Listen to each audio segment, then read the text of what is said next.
Hello student, welcome online classes. हम पढ़ रहे हैं कक्षा 12 राजनीति विज्ञान और इसमें हम गांधीवाद पढ़ रहे थे। गांधीवाद में था सामाजिक आर्थिक विषमताओं को दूर करने के उपाय। सामाजिक आर्थिक विषमता को दूर करने के उपाय। इसमें हम पहले 3 पढ़ चुके थे। पहला था अस्तेय, अपरिग्रह, सत्याग्रह, स्वदेशी और आज पढ़ेंगे खादी का अर्थशास्त्र।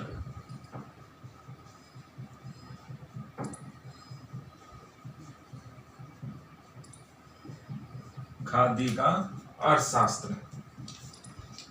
सवाल आएगा, गांधी जी ने सामाजिक आर्थिक विषमताओं को दूर करने के लिए क्या क्या उपाय बताए। बड़ा सवाल भी बनता है, इंडिविजुअल भी अलग अलग बनता है। अपरिग्रह पे टिप्पणी पूछ सकता है, चोरी ना करना, संचय ना करना, सत्याग्रह, सत्य के लिए आग्रह हमने डिटेल से पढ़ा, सत्याग्रह के लिए क्या क्या होना चाहिए।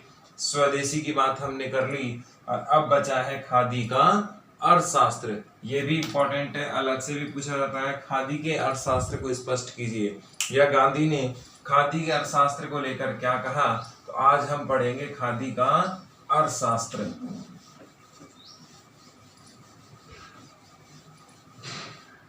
खादी के अर्थशास्त्र की बात करें तो गांधी के जीवन में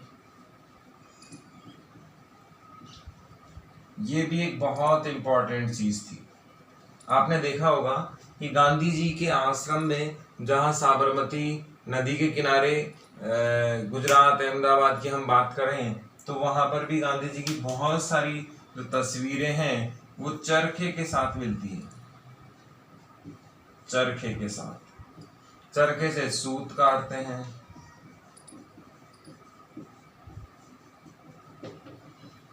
चरखे के साथ मिलती है। गांधी जी का मानना था कि ये जो खादी है, खादी एक प्रकार का वस्त्र है। जैसे फॉर एग्जाम्पल हम देखें तो खादी के आज भी बहुत सारे वस्त्र आते हैं, लेकिन ये फैशन की दुनिया से अलग है। गांधी वास्तव में फैशन की दुनिया से अलग वाली खादी की बात करते हैं। वर्तमान में जो खादी आ रही है, चाहे वो खादी ग्राम से आ रही हो, चाहे MI रोड पे जो शोरूम है उससे आ रही हो, कहीं से भी जो खादी के बड़े बड़े मैन्युफैक्चर हैं, उद्योग हैं, वहां पर फैशन को इंपॉर्टेंस नहीं दिया जा रहा, वस्त्रों की क्वालिटी पे इंपॉर्टेंस इसमें होता है। यानी कि जैसे अपन समर की बात करें तो जो समर के कपड़े होंगे उसमें डिजाइनिंग फैशन का इतना जोर नहीं रहेगा, लेकिन बहुत ज्यादा ठंडे इस टाइप के वो बनाएंगे। या अगर हम विंटर की बात करें तो बहुत ज्यादा गर्म टाइप के वो लोग कपड़े होंगे, लेकिन उसमें फैशन नहीं आएगा। तो खादी के अर्थशास्त्र को समझने से पहले 4-5 बातें अपने को समझनी होंगी।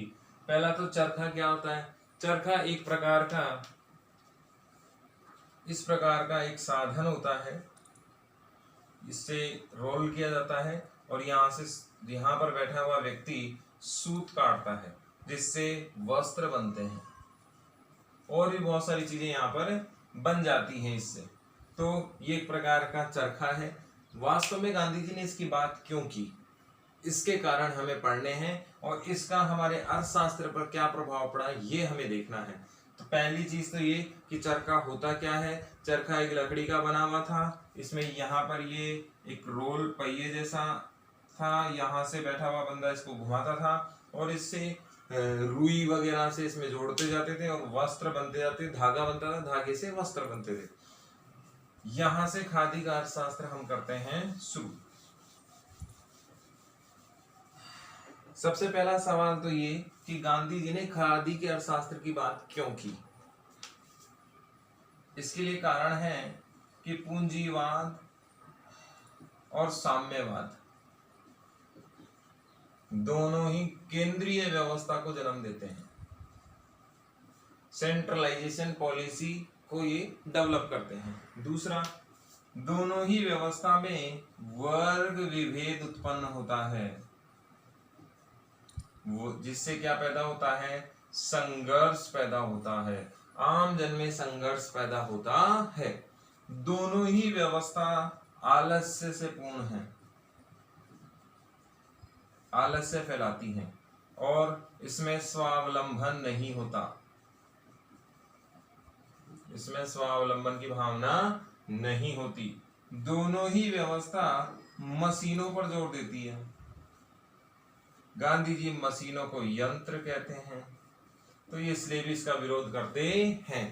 इसमें सबसे बड़ा जो गांधी जी का कारण रहा, इसमें है शहरीकरण को ये दोनों ही व्यवस्था बढ़ावा देती है। ये दोनों ही व्यवस्था किसको बढ़ावा देती हैं? शहरीकरण को बढ़ावा देती हैं। इसमें गरीब आदमी का कोई स्थान नहीं होता। इसमें औद्योगिकरण, वो भी कौन सा?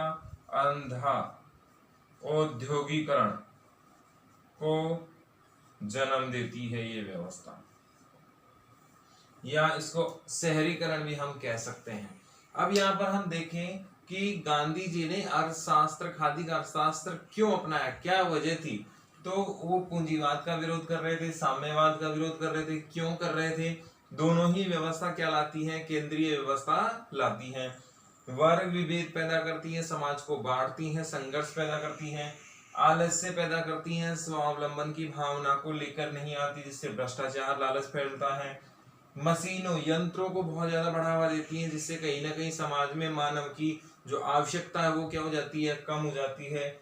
शहरीकरण, हम जानते हैं अंधा जो शहरीकरण हो रहा है वो प्रकृति, मानव, ग्रामों के लिए बिल्कुल गलत है। अंधा औद्योगिकरण, यानी कि जो होड़ मची हुई है औद्योगिकरण की, वो भी क्या है? गलत। अब ये तो हो गया कारण गांधी जी के खादी के अर्थशास्त्र अपनाने का। यहाँ पर एक गांधी जी का प्रसिद्ध कथन है, गांधी जी का एक प्रसिद्ध कथन है, भारत की आत्मा, भारत की आत्मा गांवों में निवास करती है, गांवों में निवास करती है। अब इससे भी दो बातें अपने को क्लियर हो गई कि एक तो गांधी जी किसको बढ़ाना चाहते थे? गांवों को बढ़ाना चाहते थे। दूसरा यहाँ क्या कर रहे हैं? वो अर्थशास्त्र को भी गांव से जोड़ना चाहते थे। उन्होंने कहा है बेसिक स्ट्रक्चर डेवलपमेंट जब तक नहीं होगा, नींव नहीं भरेगी, तब तक मंजिल खड़ी नहीं हो सकती। इसीलिए गांधी जी ने कहा था कि गांवों का विकास बिल्कुल अंतिम व्यक्ति, गांव के, भारत का विकास बिल्कुल अंतिम व्यक्ति, गांव के व्यक्ति का जब तक विकास नहीं होगा तब तक भारत का विकास संभव नहीं है। और वे भारत के गांवों को डेवलप करना चाहते थे। इसीलिए उन्होंने कहा भारत की आत्मा कहाँ निवास करती है? गांव में निवास करती है। अब हम खादी के अर्थशास्त्र क्या है और इसकी विशेषता क्या है, हमने दो बातें पढ़ ली कि गांधी जी ने खादी का अर्थशास्त्र दिया क्यों, और पूरे टॉपिक में यह आएगा, पहले कारण क्यों दिया गया, फिर क्या था ये। तो इसकी विशेषता देखते हैं। ये स्वावलंबी बनाता है, व्यक्ति को क्या बनाता है? स्वावलंबी बनाता है। ये गरीब व्यक्ति के लिए भी सही है। ये कुटीर उद्योगों को अच्छा करेगा, कुटीर उद्योगों को बढ़ावा देगा, बेरोजगारी मिटेगी,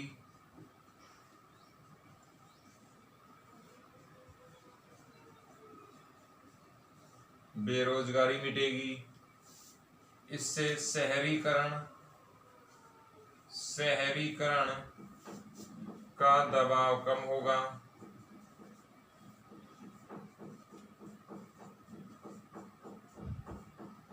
इससे आलस्य दूर होगा।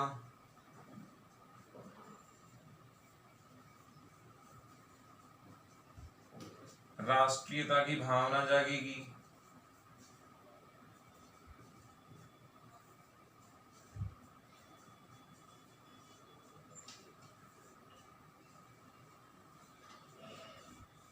और भी बहुत सारे इसमें काम है। खादी के अर्थशास्त्र को लेकर उन्होंने कहा कि जब हम लोग स्वदेशी की भावना बढ़ेगी, स्वदेशी की भावना बढ़ेगी, ये सारी चीजें आएंगी। खादी के अर्थशास्त्र में गांधी जी ने कहा कि जब हम खादी का अर्थशास्त्र को अपना लेते हैं या खादी सूती वस्त्र को हम यदि अपनाएंगे तो इससे क्या क्या होगा।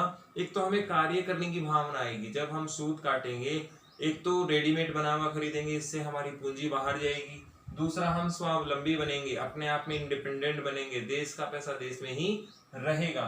गरीब व्यक्ति भी के लिए भी ये सही है। गरीब व्यक्ति बहुत आसानी से चरखा ला सकता है, बहुत आसानी से सूत काट सकता है और कहीं ना कहीं बहुत आसानी से अपना गुजारा चला सकता है। कुटीर उद्योग, गांधी जी का ये मानना था कि बहुत बड़े उद्योग अर्थव्यवस्था के लिए और समाज के लिए सही चीज नहीं है, क्योंकि बड़े उद्योग मशीनों से चलते हैं और मशीनों में बेरोजगारी बढ़ाने का काम किया है। 100 आदमियों का काम 2 मशीन कर रही है, ऐसे में बेरोजगारी बढ़ेगी, आम आदमी में गरीबी की स्थिति होगी ज्यादा खराब। कुटीर उद्योग अच्छी चीज है, होनी चाहिए, स्थानीय स्तर पर बहुत आसानी से मिल जाते हैं और ये कुटीर उद्योग विकास में बहुत अहम भूमिका निभाएंगे। कुटीर उद्योग ग्रामीण अर्थव्यवस्था को बहुत आगे लेकर जाएंगे।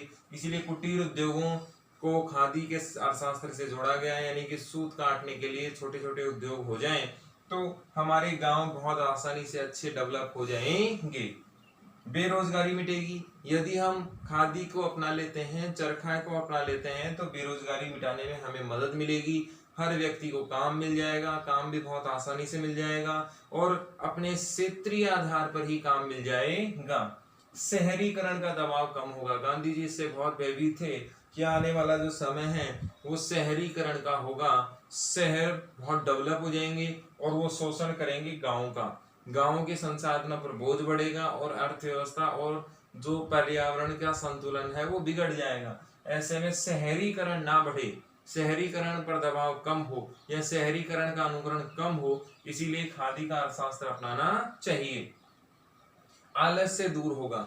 गांधी जी कर्म की शिक्षा की बात करते थे। हमने गांधी जी के धार्मिक स्रोतों में पढ़ा था कि गीता से उन्होंने कर्म की शिक्षा ली कि कार्य करता रहना चाहिए इंसान को, तो आलस्य इससे नहीं आएगा, व्यक्ति कर्मशील बनेगा। राष्ट्रीयता की भावना, राष्ट्रीयता की भावना को यदि हम देखें तो तिरंगे झंडे तक चरखे को हमने देखा है, बाद में अशोक स्तंभ इसमें जोड़ा गया, बाद में इसमें चक्र जोड़ा गया। यदि हम देखें तो राष्ट्रीयता की भावना की यदि हम बात करें तो चरखे ने राष्ट्र की एकता का काम भी किया और स्वदेशी की भावना इसमें जगाई गई। इसलिए लोगों में जागृति आई स्वदेश के प्रति, खादी के प्रति, और लोग बाग विदेशों का बहिष्कार करने लग गए। इसके बहुत सारे फायदे ये भी हैं कि हमें अर्थव्यवस्था के आधार पर किसी के आगे झुकना नहीं पड़ेगा, आर्थिक व्यवस्था के आगे हमें झुकना नहीं पड़ेगा, विदेश से हमें आयात कम करना होगा और स्वदेशी प्रेम की भावना हमें जागृत हो जाएगी, जिससे क्या भावना आएगी, राष्ट्रीयता की भावना भी आएगी। तो ये था खादी का अर्थशास्त्र। वास्तव में खादी का अर्थशास्त्र है कि यदि हम खादी को अपनाएंगे तो देश की अर्थव्यवस्था आगे बढ़ेगी, इससे एकता आएगी, इससे समानता आएगी और देश मजबूत हो जाएगा। इससे हमारा जो सबसे बड़ा उद्देश्य है राष्ट्रीयता की भावना वो भी पूरा हो जाएगा। अर्थशास्त्र के आधार पर हम बेहद मजबूत हो जाएंगे यदि हम किसको अपना लेते हैं, खादी को अपना लेते हैं। तो इसमें अगला बिंदु है गांधी जी के आर्थिक विचारों का मूल्यांकन। गांधी जी के आर्थिक विचारों का मूल्यांकन। गांधी जी के आर्थिक विचारों का मूल्यांकन, इसमें हम मूल्यांकन में पॉजिटिव तो हम लोग कर चुके हैं, मूल्यांकन में दोनों चीजें आती हैं, पक्ष और विपक्ष। पक्ष तो हम पढ़ चुके हैं, अब हम इसकी आलोचनात्मक परीक्षण करते हैं या इसका मूल्यांकन करते हैं। मूल्यांकन में देखें पहला तो ट्रस्टीशिप का सिद्धांत।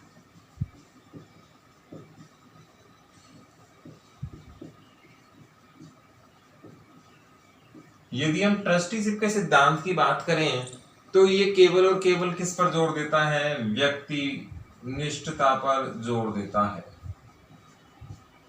जबकि व्यक्ति निष्ठता सही चीज नहीं है। सामूहिकता की बात होनी चाहिए, समाज की बात होनी चाहिए, व्यवहार में प्रैक्टिकली बात होनी चाहिए।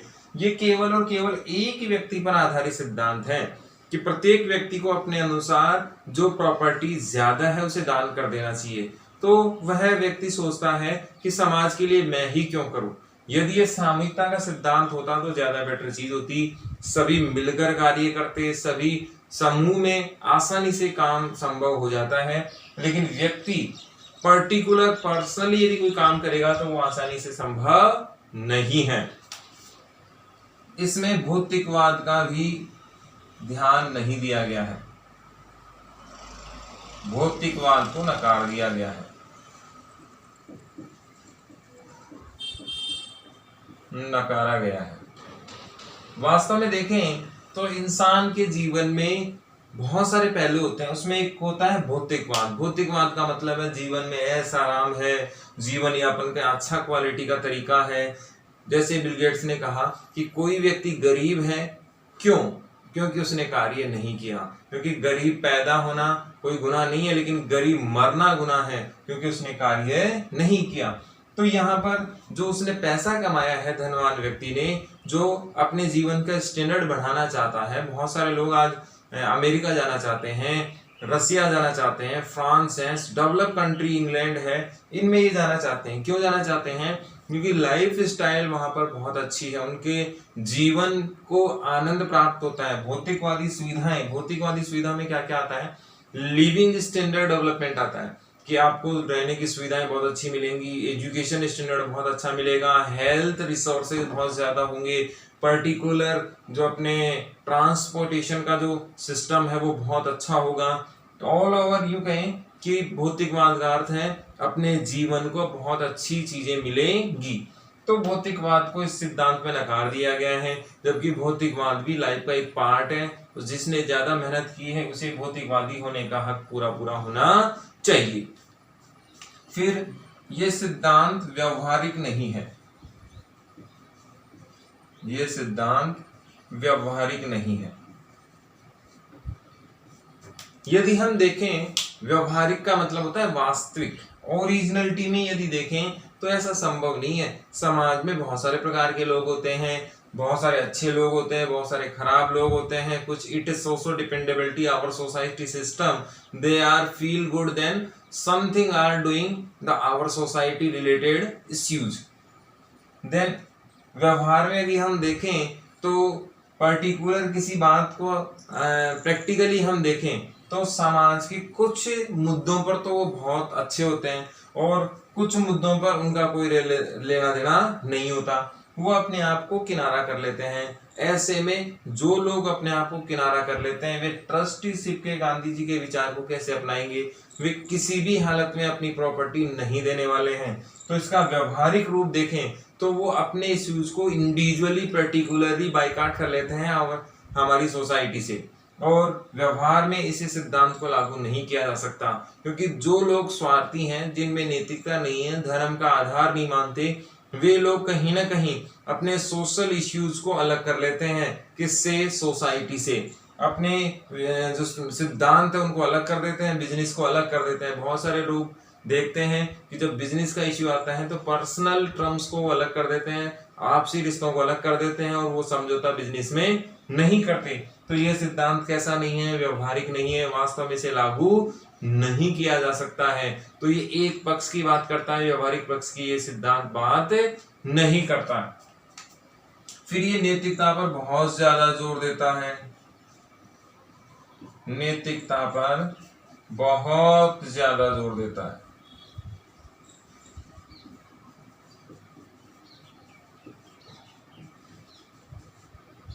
अब हम ये भी मानते हैं कि व्यक्ति को नैतिक होना चाहिए, धर्म के अनुसार बहुत आगे आना चाहिए, अच्छा होना चाहिए, अच्छी बात है। लेकिन केवल कोरी नैतिकता काम करने वाली नहीं है। ये कहता है कि आपने जो हार्ड वर्क की है पूरी जिंदगी भर, उसको आप एक तरीके से लुटा दो, तो ये सही चीज नहीं है। नैतिकता पर बहुत ज्यादा जोर देना भी क्या है? गलत है। इसके बाद ये अयोग्यों को आगे बढ़ाता है, अयोग्यों का समर्थन करता है।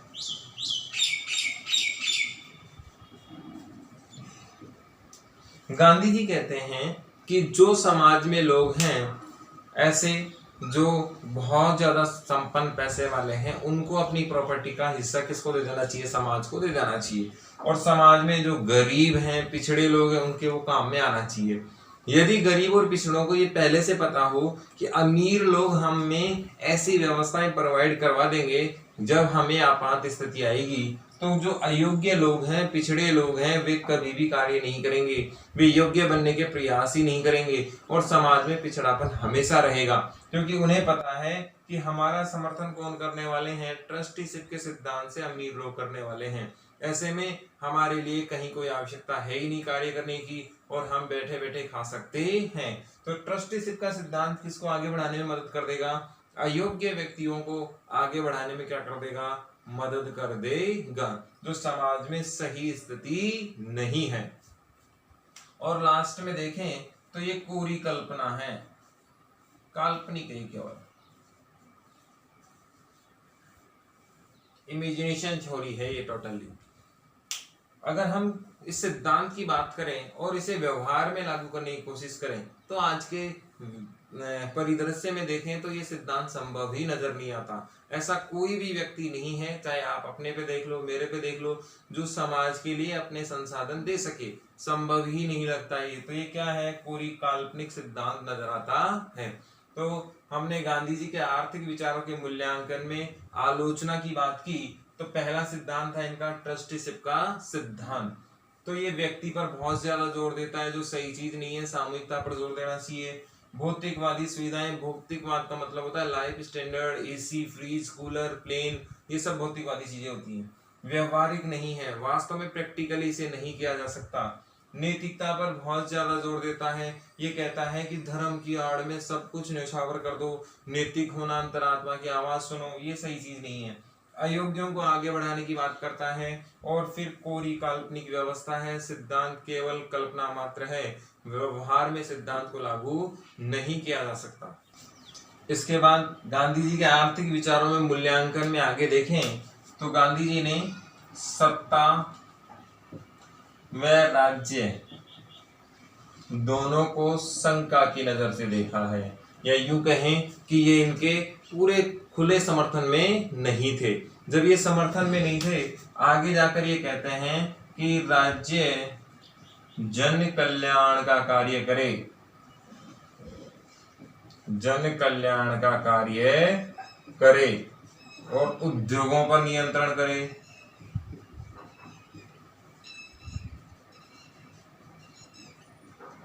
बड़े उद्योग राज्यों के नियंत्रण में रहे, बड़े उद्योग राज्य के नियंत्रण में रहे। ये सारी बातें एक साथ नहीं हो सकती। एक तरफ तो गांधी जी सत्ता, शासन और राज्य को सीमित करने की बात करते हैं, ये कहते हैं असीमित व्यवस्था नहीं होनी चाहिए, इनका कंट्रोल कमजोर होना चाहिए। दूसरी तरफ कहते हैं राज्य को जन कल्याणकारी कार्य करना चाहिए। तो दोनों काम एक साथ नहीं हो सकते। उद्योगों पे नियंत्रण की बात भी राज्य की कहते हैं कि राज्य को उद्योगों को नियंत्रण करना चाहिए। बड़े उद्योग राज्य के नियंत्रण में होने चाहिए, इनके लिए पॉलिसी मेकिंग और उत्पादन की प्रणाली भी राज्य के द्वारा ही होनी चाहिए। तो यहाँ भी दोहराभास नजर आता है। और इसमें आखिरी है यंत्रों का विरोध। गांधी जी ने यंत्रों का विरोध किया था, यंत्रों का विरोध किया। वास्तव में देखें तो जो समाज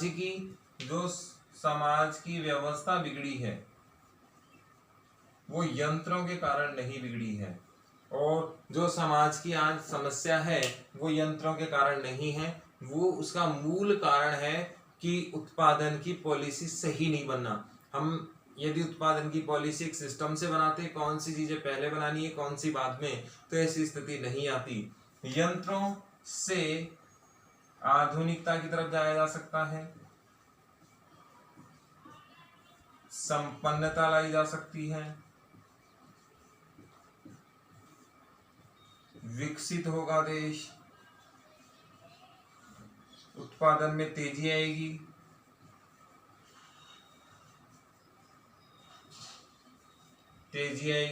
मानव चाहे कितना भी एक्सपर्ट क्यों ना हो जाए, मशीनों का मुकाबला नहीं कर सकता। उत्पादन बहुत तेजी से होता है, शार्पनेस होती है, बहुत अच्छी क्वालिटी होती है, कम समय में बहुत ज्यादा बना सकते हैं, लागत कम आती है, तो यंत्रों का विरोध करना सही चीज नहीं है। हाँ, अंधा अनुकरण की बात होनी चाहिए, लेकिन गांधी जी ने तो यंत्रों का खुलकर विरोध किया है, जो सही चीज नहीं है। आज हम बिना फैक्ट्री के जीवन यापन कर ही नहीं सकते। उत्पादन, जनसंख्या बहुत ज्यादा है भारत की, और यंत्रों पर डिपेंडेंसी बहुत ज्यादा है।